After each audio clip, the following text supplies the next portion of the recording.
நாங்க விஷயம் இல்லாம எதையும் செஞ்சிரல. சரி, நீ நினைக்கிற மாதிரியே இந்த விஷயத்தை வச்சு நீ எதுவும் செய்யறேன்னு வச்சுக்க, 2 விஷயம் நடக்கும். நான் சொல்லட்டுமா? 1, கூட இருந்தே குழி பறிச்சு விட்டான் சங்கரப்பேன்னு சொல்லி இவங்க 2 பேத்துக்குள்ள பெரிய சண்டை வந்து பிரிஞ்சிருவாங்க. அப்படி இல்லையா, 2வது நேரா போய் நின்னு என் மகளுக்கு உன் மகனை கட்டி கொடுப்பாடு இவர் கேட்க, உடனே செவங்கால ஆஹா பிள்ளைகளை ஆசைப்பட்டுச்சு சாதி பார்க்காம கட்டி வச்சிருவோம் சொல்லி இவங்க 2 பேரும் சம்மந்தி ஆயிட்டாங்கன்னு வையே, இன்னும் ஒட்டி உறவாட மாட்டாங்க.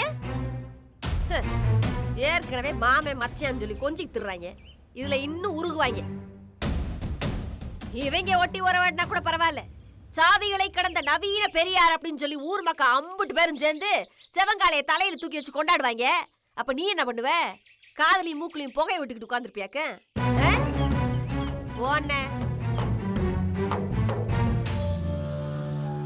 அவசரப்படாத என்ன, இதை விட நல்ல சந்தர்ப்பம் நமக்கு கண்டிப்பா கிடைக்கும், பின்னாடி பாத்துக்கிறோம்.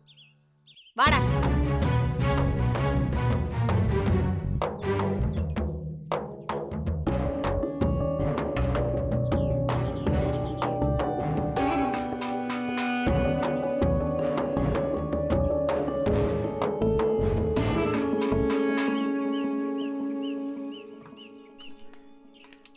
ஏய், சக்கரை கம்மியாக போட்டு ஒரு டீயை போடப்பா. சரிண்ணா.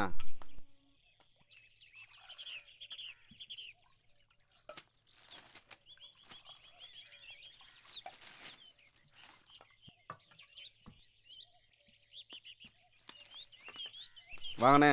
நமக்கு எந்த ஊர்ண்ணே? நமக்கு கூலையனூர். சரிண்ணா. என் பொண்ணுக்கு இந்த ஊரில் தான் மாப்பிள்ளை பார்த்துருக்கு. சரிண்ணா. அதான் மாப்பிள்ளை வீட்டை பார்த்துட்டு போகலான்னு வந்து. ரொம்ப சந்தோஷம்ண்ணே. ஒரு நிமிஷம்ப்பா. பஞ்சவர்ணம் தெரியுமா உங்களுக்கு?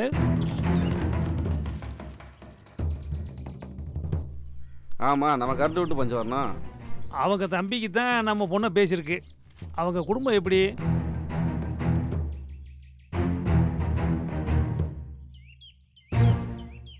அதை நான் சொல்கிறத காட்டலையேன், அண்ணன் சொன்னால் நல்லா இருக்கும்.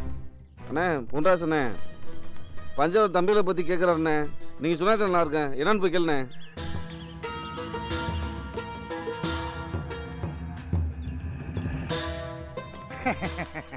வணக்கம். எங்கேயோ பார்த்த மாதிரி இருக்கே. என்ன மாமா, என்ன இடம் தெரியலையா? தெரியலையே. சிவங்கால பங்காளி தான் நீங்க? ஆமா. நான் தெரியலையா? பொன்ராசு, காரை விட்டு பொன்ராசு. மாப்பிள, உங்க பங்காளி சிவங்கால தங்கச்சியை கல்யாணம் பண்ண நினைக்கி கோவிச்சு போனீங்க, அதுக்கடுத்து இப்பதானே முகம் காட்டுறீங்க. மாப்பிள ஏப்பா பழசலாமா மனசில் வச்சுக்கிட்டு இருப்பாங்க, பார்த்த உடனே உரிமையா வந்து மாமான்னு பேச வேணாம் ஐயா. அதான் இப்ப பேசிட்டு இல்ல. ஆமா, பஞ்சவர்ண வீட்டுல சம்பந்தம் பேசிருக்கிய? அட ஆமா மாப்பிள. என்ன மாப்பிள? அது ஒண்ணும் இல்ல மாமா, நம்ம ஊருக்கு வந்திருக்கீங்க, டீ கடையில் டீ மட்டும் சாப்பிட்டு போகாம நம்ம வீட்டுக்கு வந்து சாப்பாடே சாப்பிட்டு போலாம். வாங்க எந்திரிங்க, எந்திரி மாமா. முதல்ல நான் வந்த காரியம் நல்லபடியா முடியட்டேன், அதுக்கப்புறம் ஒரு நாளைக்கு உன் வீட்டுக்கு வந்து விருந்தே சாப்பிட்றேன்.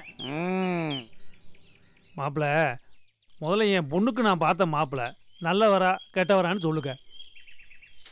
அட என்ன மாமா, ஊருக்குள்ள உங்க முகத்தை பார்க்க விட்டேன், வெட்டி பத்து கிடக்கிற உங்க பங்காளி சிவங்காலை தான் பார்க்க வந்திருக்கேன்னு நினைச்சேன். என்னையா சொல்ற? சிவங்கால வெட்டுப்பத்து கிடக்காரா? அட ஆமா. என்ன மாப்பிள்ள, நீ சொல்லிதான் எனக்கே தெரியும். சரியா போச்சு மாமா, ஊருத்தான பங்காளி வெட்டி பத்து பார்த்து கிடக்காப்புல, இதை நான் சொல்லித்தான் உங்களுக்கு தெரியுமா? மாப்பிள்ள, என் பங்காளியை பார்க்காம இந்த ஊரை விட்டு நான் நகர மாட்டேன். முதல்ல நீ பேச்ச மாத்தாம நான் கேட்ட விஷயத்துக்கு வா. நான் என்ன விஷயத்துக்கு வர்றது மாமா? உங்க பங்காளிக்காவது யாரோ ஒருத்தர் வெட்டினால்தான் காயம். நீ அந்த வீட்டில் பொண்ணு கொடுத்தேன்னு வையே, உன் மகளுக்கு வாழ்க்கை பூரா காயம். என்னையா மாப்பிள்ள சொல்ற? அப்போ அவங்க குடும்பத்தில் சம்மந்தம் வச்சுக்க வேணாம்னு சொல்றியா? வேணாம் மாமா, நாங்கள்லாம் ஒரே ஊருக்காரங்க, நாளைக்கு ஒருத்தர் மூஞ்சி ஒருத்தர் பார்க்க வேண்டியிருக்கோம். இந்த விஷயத்தை விட்டுருமாமா.